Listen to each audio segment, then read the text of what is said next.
အမှန်တော့ဒိုင်လူကြီးတွေကကြောင်ကျူကိုအတူတူလှည့်စားဖို့အဲ့ဒီမိန်းကလေးနဲ့ပူပေါင်းကြံစီခဲ့ကြတာကစိတ်လှုပ်ရှားသွားလို့လားဒါမှမဟုတ်သူ့သမီးလေးအတွက်တနာသွားလို့လားတော့မသိပါဘူးကြောင်ကျူကအဲ့ဒီမိန်းကလေးကိုတီးတန့်အခန်းတစ်ခန်းစီအတူတူစားတောက်ဖို့ခေါ်သွားခဲ့ပြီးသူမရဲ့တွေးမျိုးစားနဲ့နောက်ခံကြောင်းတွေကိုမေးခဲ့ပါတယ်ထင်းတဲ့အတိုင်းပါပဲအဲ့ဒီမိန်းကလေးကမေးခွန်းတွေကိုမှန်မှန်ကန်ကန်ဖြေဆိုနိုင်ခဲ့တာကြောင့်ကြောင်ကျူကအတွင်းရေးမှုကိုမိသားစုဝင်အားလုံးစီချက်ချင်းဖုန်းဆက်ခေါ်ခိုင်းလိုက်တဲ့အမှန်တကယ်တော့နန်ဆွန်းကိုရှာဖွေဖို့နှစ်စဉ်ပြိုင်ပွဲကျင်းပနေတဲ့တဲ့တင်ကကဘာအနှံ့ပြန့်နှံ့နေခဲ့တာကြောင့်ဒါအပြင်မိသားစုရဲ့မျိုးရိုးဗီဇကွဲပြားမှုတွေကြောင့် DNA စစ်ဆေးမှုကလည်းအသုံးမဝင်တာကြောင့်နှစ်တိုင်းမှာနန်ဆွန်းအဖြစ်ဟန်ဆောင်လိမ့်လေသူတွေအမြဲရှိနေခဲ့ပါတယ်ဒီအချိန်မှာတော့ကြောင်ကျူကအနိုင်ရလာတဲ့မိန်းကလေးကိုအိမ်ကိုခေါ်သွားခဲ့ပါတယ်အိမ်ထဲကိုဝင်လိုက်တာနဲ့ချက်ချင်းပဲအဲ့ဒီမိန်းကလေးကစိတ်လှုပ်ရှားစွာနဲ့အိမ်ထဲကိုတန်တန်မတ်မတ်ဝင်သွားခဲ့တဲ့ပတ်ဝန်းကျင်မှာဘယ်သူမှမရှိတော့တဲ့အခါမှာတော့အဲ့ဒီမိန်းကလေးကသူ့ရဲ့ဟန်ဆောင်ထားတဲ့အတွင်ပြင်ကိုချက်ချင်းဖယ်ရှားလိုက်ပါတော့တယ်ဒီဘက်မှာတော့အဖွားကသူ့သမီးကြောင်ကျူကိုတေချာစုံစမ်းစစ်ဆေးဖို့အကြံပေးခဲ့တယ်ဘာလို့လဲဆိုတော့သူ့မြင်မလေးနန်ဆွန်းရဲ့ထူးခြားတဲ့လက္ခဏာတွေရောကြောင်ကျူရဲ့သမီးပျောက်ဆုံးသွားတဲ့အသေးစိတ်အကြောင်းအရာတွေရောသတင်းစာထဲမှာထည့်သွင်းထုတ်ပြန်ထားခဲ့တာ10နှစ်တောင်ရှိနေခဲ့ပြီဖြစ်လို့ပါပဲဒါကြောင့်ဘယ်သူမဆိုနန်ဆွန်းအကြောင်းဇလန်တစ်ခုကိုလီဆယ်ဖန်တီးနိုင်ပါတယ်ဒါပေမဲ့ကြောင်ကျူကတော့ဒီမိန်းကလေးဟာသူ့သမီးအစ်စ်လို့ယုံကြည်နေခဲ့ပါတယ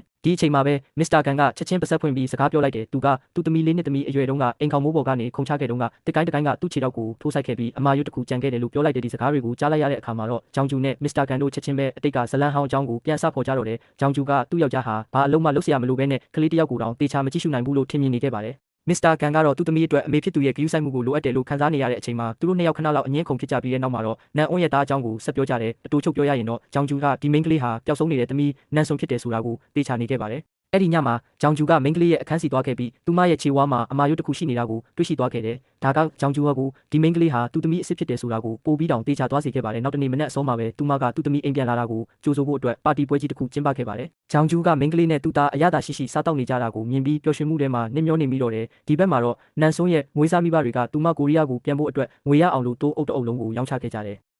သူမဘေးမှာကြီးပြင်းလာခဲ့တဲ့မြင်းလေးကသူ့တခင်ထွက်သွားတော့မယ်ဆိုတာကိုသိနေပုံမှာပဲဒါကြောင့်ဒီမြင်းကသူမကိုကိုရီးယားစီပြန်ပို့ပေးဖို့သူ့ရဲ့နောက်ဆုံးထွက်တဲ့အင်အားအထိစူးစမ်းခဲ့ပါတယ်နန်ဆွန်းရဲ့မျက်ရည်တွေကမြင်းပေါ်ကိုအဆက်မပြတ်ကျဆင်းနေခဲ့ပါတယ်သူမကမြင်းရဲ့လေပင်ကခေါင်းလောင်းလေးကိုဖြုတ်ယူလိုက်ပြီးတော့တိမ်တိုက်တွေကြားထဲကိုရောက်အောင်အကုန်တုံးပြီးလွှင့်ပစ်လိုက်ပါတယ်မတော်တဆပဲအဲ့ဒီခေါင်းလောင်းကကိုရီးယားရဲတယောက်ရဲ့ခေါင်းကိုတွားထိမှန်ခဲ့ပါတယ်အဝေးကြီးမှာရှိနေတဲ့ရဲရရှိဟီစစ်တူကခေါင်းလောင်းလေးကိုကောက်ယူလိုက်ပေမဲ့ဘလောက်ပဲစူးစမ်းစဉ်းစားပါစေဘသူလွင့်ပစ်လိုက်တယ်ဆိုတာကိုသူအဖြေထုတ်လို့မရခဲ့ပါဘူးတစ်ချိန်တည်းမှာပဲဂျောင်ကျူကသူ့သမီးဖြစ်သူနှစ်ပေါင်းများစွာခက်ခဲဖြတ်တန်းခဲ့ရတာတွေအားလုံးကိုပြန်လည်ဖြည့်ဆည်းပေးဖို့အတွက်ဒီမိန်းကလေးကိုဈေးဝယ်ထွက်ဖို့ခေါ်သွားခဲ့ပါတယ်အဲ့ဒီမိန်းကလေးကလည်းဒီလိုငွေကိုရေလိုဖြုံးတီးသုံးဆွဲနေရတဲ့နေ့ရက်တွေထဲမှာနစ်မျောပျော်ရွှင်နေခဲ့ပါတယ်ဂျောင်ကျူအပေါင်ဆိုင်ကိုပြန်လာတဲ့အခါမှာတော့အရန်ကိုထိတ်လန့်တကြားဖြစ်နေတဲ့အမျိုးသမီးတစ်ယောက်ကသူမကိုတားဆီးခဲ့တယ်အဲ့ဒီအမျိုးသမီးကဒီလထဲမှာအိမ်ကတန်ဖိုးရှိတဲ့ပစ္စည်းတွေအကုန်လုံးကိုပေါင်နှံခဲ့ပြီးဖြစ်ပြီးအခုဆိုရင်သူမရဲ့တစ်ခုတည်းသောအသက်မွေးဝမ်းကြောင်းလောက်ကင်စားတောက်စရာပစ္စည်းကိုသုံးပြီးဝန်တစ်ဆက်တန်းထက်ချေဖို့လိုအပ်နေခဲ့တာပါဂျောင်ကျူကအများကြီးမမေးမြန်းခဲ့ပဲသူ့လက်အောက်ငယ်သားကိုဒီမျိုးသမီးအတွက်ငွေပေးလိုက်ဖို့ပြောခဲ့တယ်ဒါပေမဲ့အမှန်တကယ်တော့ဂျောင်ကျူကအရာအလုံးကိုအဆအဆုံးသဘောပေါက်နေခဲ့ပါတယ်အဲ့ဒီညမှာဂျောင်ကျူကခန္ဓာကိုယ်နဲ့တသားတည်းကျနေတဲ့အနက်ရောင်ဝတ်စုံကိုဝတ်ဆင်ပြီးသူ့ဆိုင်ကယ်ကိုစီးပြီးထွက်ခွာသွားခဲ့ပါတယ်တစ်ချိန်တည်းမှာပဲမနက်တုန်းကငွေချေးသွားခဲ့တဲ့အမျိုးသမီးကမျက်လုံးတွေညှို့ငယ်နေပြီးစတီယာရင်ပေါ်ကသူမရဲ့လက်တွေကလည်းတစုံတစ်ခုကိုစောင့်မျှော်နေတယ်လို့မျိုးတုံရင်နေခဲ့ပါတယ်တိတ်မကြခင်မှာပဲနောက်ထပ်ကားတစ်စီးမောင်းနှင်လာခဲ့ပြီးအဲ့ဒီအမျိုးသမီးကလည်းတခြားတစ်ယောက်စီကိုချက်ချင်းငွေတွေပေးလိုက်ပါတယ်ငွေတွေလက်ခံရရှိပြီးတဲ့နောက်မှာတော့တစ်ဖက်လူကသူမစီကိုပစ္စည်းချက်ချင်းပေးလိုက်ပါတယ်ဒီမြင်ကွင်းကိုတာဝန်ကျနေတဲ့ဟီစစ်ကမြင်တွေ့သွားခဲ့တာကြောင့်သူကချက်ချင်းနောက်ကလိုက်သွားခဲ့တယ်သူကမူလကတော့မူရစေဝါရောင်းဝယ်သူတွေကိုဖမ်းဆီးချင်ခဲ့တာပါဒါပေမဲ့အဲ့ဒီမျိုးသမီးကမူရစေဝါလွန်ကျွံသုံးဆွဲလိုက်မိတာကြောင့်သူမမောင်းနေနေတဲ့ကားကလမ်းမပေါ်မှာရုတ်တရက်လမ်းရိုင်းထိုးထွက်သွားခဲ့ပါတယ်ဒါကြောင့်ဟီစစ်ကစိတ်ပျော့သွားပြီးအဲ့ဒီအမျိုးသမီးကိုအရင်ဆုံးကာကွယ်ပေးဖို့ဆုံးဖြတ်လိုက်တဲ့သူကဟိုလူနှစ်ယောက်ကိုသူမဖမ်းနိုင်တော့ဘူးလို့တွေးလိုက်မိတော့မှပဲဂျောင်ကျူကမူရစေဝါရောင်းဝယ်သူတွေကနောက်ကိုအလင်းမြန်လိုက်မိသွားခဲ့ပါတယ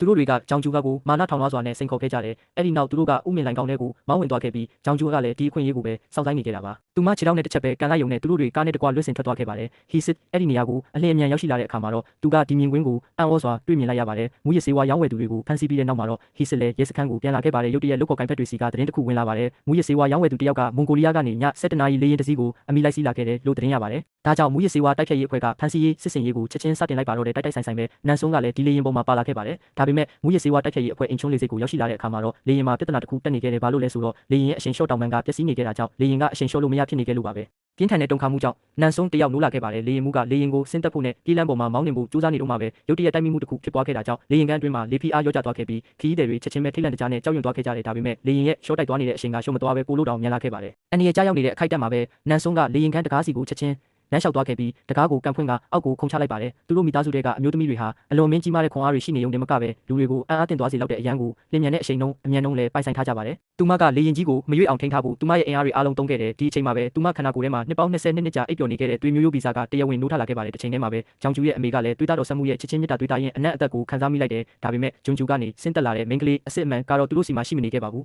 နန်စွန်းအနေနဲ့ကတော့ကိုရီးယားကိုရောက်လို့သူမအရန်ကိုစိတ်လှုပ်ရှားနေခဲ့ပြီးကဏ္ဍရိပ်တာလန်းကိုအตาရလက်နဲ့ပုတ်လိုက်ရမှာအဲ့ဒီအပေါ်မှာသူမရဲ့လက်ပွေရတွေတောင်ကြံခဲ့ပါတယ်ဒီဘက်မှာတော့အဖွားဖြစ်သူကရုတ်တရက်နိုးလာခဲ့ပြီးအဲ့ဒီနားလေရခက်တဲ့စွမ်းအားရဲ့ရင်းမြစ်ကိုသူလည်းပဲခံစားမိလိုက်ပါတယ်နန်စွန်းကလေရင်ကြီးကိုရက်တန့်သွားအောင်ဆွဲထားဖို့သူမရဲ့အစွမ်းထက်တဲ့ခွန်အားကိုအားကိုးခဲ့ရပါတယ်ဒါပေမဲ့သူမလုပ်ခဲ့တာတွေကိုတခြားမျိုးသားတစ်ယောက်ကသတိပြုမိသွားခဲ့တယ်လွန်ခဲ့တဲ့နာရီအနေငယ်တုန်းကနန်စွန်းကသူမရဲ့ခန္ဓာကိုယ်အတွင်းထဲမှာရှိနေတဲ့သူမမျိုးနွယ်စုရဲ့မွေးရပါခွန်အားကိုနိုးထလာစေခဲ့ရုံတင်မကပဲထိန်းချုပ်လို့မရဖြစ်နေတဲ့လေရင်ကြီးတစ်စင်းကိုသူမရဲ့လက်နဲ့ဆွဲပြီးရက်တန့်စေခဲ့ပါတယ်တစ်ချိန်တည်းမှာပဲသူမရဲ့အမေနဲ့အဖွားတို့ကလည်းအဲ့ဒီစွမ်းအားနိုးထလာမှုကိုခံစားသိရှိမိခဲ့ကြပါတယ်အတိတ်ပဲကတော့သူတို့မိသားစုဝင်တစုံတစ်ယောက်ကခွန်အားအကြီးကြီးသုံးလိုက်တာနဲ့မိသားစုတွေကအမျိုးသမီးတွေကအဲ့ဒါကိုခံစားမိကြလိမ့်မယ်ဆိုတာပါပဲဒါပေမဲ့သမီးအတူဖြစ်သူဟွာဂျာကတော့အဲ့ဒီခံစားမှုမျိုးမရှိခဲ့ပါဘူးဒါကြောင့်အမေဖြစ်သူဂျောင်ဂျူလာကအတွင်းရင်းမှုကိုချက်ချင်းလှမ်းပြောလိုက်တယ်